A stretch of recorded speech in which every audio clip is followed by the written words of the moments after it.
Thank you very much, Madam Chairperson.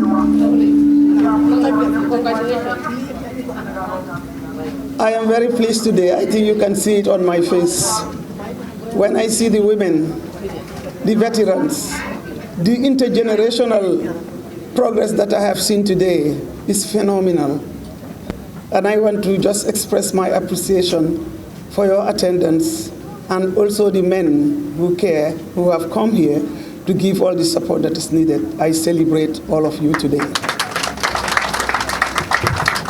Madam Chairperson, honorable ministers present here today, the UN Resident Coordinator, Madam Serafina Kwakana, I want to make a special appreciation of Honorable Minister for Basic Education, MOPSI, Honorable Chairperson of the Women in Business Advocacy Group and founder of the MA Foundation, Madam Fatmata Dukure Jawara, Head of Government Departments, the Chair of the Local Organizing Committee of the OIC, Madam Binta Sidibe, representatives of the UN agencies, Her Excellency, the First Lady of the Gambia and founder of FAB, Madam Fatoumata Baro, Her Excellency Sadio Mbalo Baro.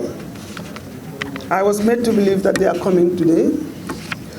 Her Excellency, the Director of Gcci, Madam Konate. I am sure now you must be confirmed. We know of your appointment. And it's 6 months ago, so now I can call you substantive director. If it is not confirmed, it should be confirmed because according to GO, 6 months is the time. I wish to congratulate you on that. Executive Secretary, Senegalo-Gambian Secretariat, and those from the diaspora, our neighbors, our sisters from Senegal and the other countries, the Director of the ITC, Mr. Raymond Moser, the Women Business Advocacy Groups, the Chair of the Tradefair, Mr. Bajara Jabi, the private sector and entrepreneurs, women's rights activists, women's rights organizations, network of the physically challenged, the media fraternity, the creative arts performers, invited guests, ladies and gentlemen, all other protocols respectfully and duly observed. Madam Chairperson, I feel greatly honored and privileged to be invited as your special guest to deliver a speech on the importance of women in advocacy work, in promoting gender equality and women's empowerment. I take this opportunity to congratulate all of you for the great efforts you make to promote women's rights across the board. I also bring the greetings of His Excellency to all the women of the Gambia on the occasion of this very important day. President Barrow says congratulations and appreciates each and every woman sitting here today. Madam Chairperson, the theme for this year's International Women's Day celebration is apt as it focuses on gender equality and sustainable development or sustainability. Ladies and gentlemen, the new epoch heralded by women attaining higher education, taking up leadership roles and making independent decisions on all spheres of their lives is indeed an exciting time for women in the world. Governments are recognizing that they cannot continue to develop and prosper without fully engaging and empowering one half of their population. Globally, the contribution of women in nation building has been recognized and seen as means to achieving sustained economic growth and sustainable development. Therefore, the empowerment of women and protection of their rights to unlock their potential is regarded to be at par with other pressing global issues, including ending poverty and hunger, reducing infant and maternal mortality, and tackling the problem of climate change.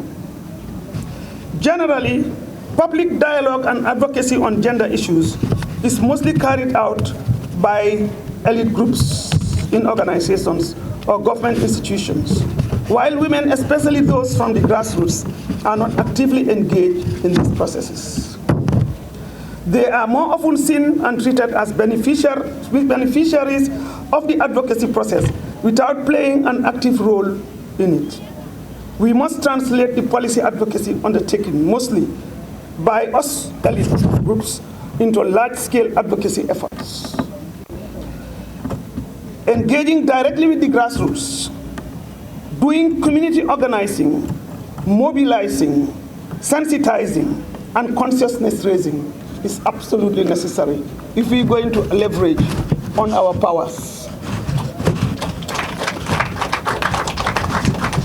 I want to celebrate all of us who are considered so-called elite women for taking the bold steps, because we had the privilege to be educated, we had the privilege to engage, we had the privilege to be able to understand the dynamics of structural inequalities, especially at the institutional level, and we are motivated by that to be able to engage, to raise the voices of women. So I want to celebrate all of you. Without you, the debate would not have been on the platform. So, but we must take note of the fact that we have a broader constituency, and the day that constituency understand their powers, it will be over. Madam Chairperson, the involvement of more women in advocacy work helps to accelerate the process of social transformation on gender inequality, as was the case in the advocacy on female genital mutilation, women entrepreneurs, and the procurement process, women and politics, just to name a few. We must put our collective efforts to ensure that the procurement process is gender responsive and sensitive by giving women a quota. You have heard my colleague, the Minister for Gender, has talked about the quota, the procurement quota. I want to thank the Women in Business and the Women's Business Advocacy Group for taking a lead in raising the awareness and calling into accountability the state to take its responsibility in getting women that quota is absolutely necessary.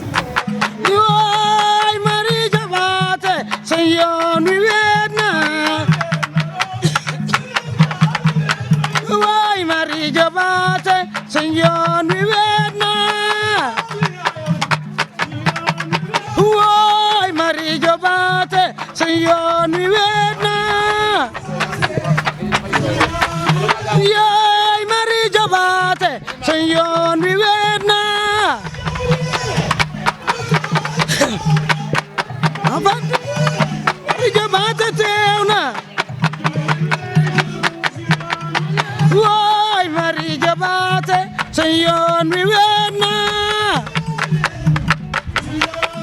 Woy, Mari Jabate, Senyor, mi wena.